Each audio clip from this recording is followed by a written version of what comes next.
આ ઘડિયાળની અંદર 3 કાંટા છે. મને વિચાર આવ્યો કે આનું નામ કાંટા કેમ પાડ્યું હશે. જેને સૌથી પહેલું નામ પાડ્યું હશે ત્યારે એ ફૂલ પણ પાડી શકતો હતો.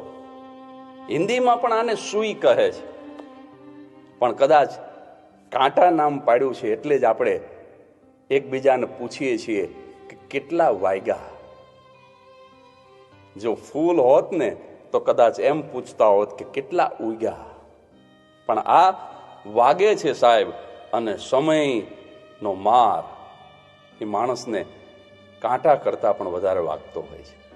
આ 3 કાંટા જે છે ને, એમાં સેકન્ડનો કાંટો છે એ બચપણ છે, મિનિટનો કાંટો છે એ યુવાની છે, અને કલાકનો કાંટો છે ને એ સિનિયર સિટીઝન કાંટો છે.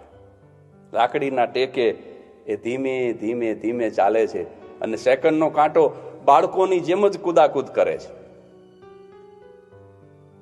કલાકના કાંટાને ગોઠણમાં વા છે, એને એકાદો એટેક આવ્યો છે, મોતિયો ઉતરાયો છે, એટલે થોડો ધીરો છે.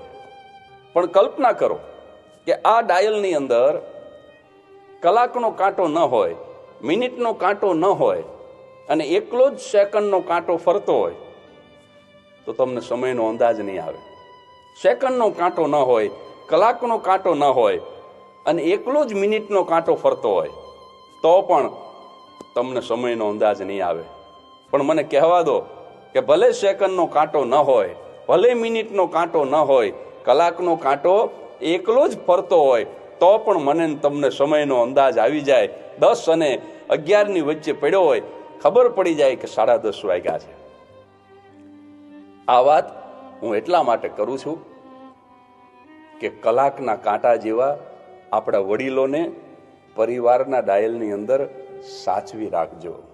કારણ કે જ્યાં સુધી એ કલાકના કાંટા છે ત્યાં સુધી જ આ જગતને ખબર પડશે કે કેવા સમયમાંથી, કેવા વખતમાંથી મારો ને તમારો પરિવાર પસાર થયો છે.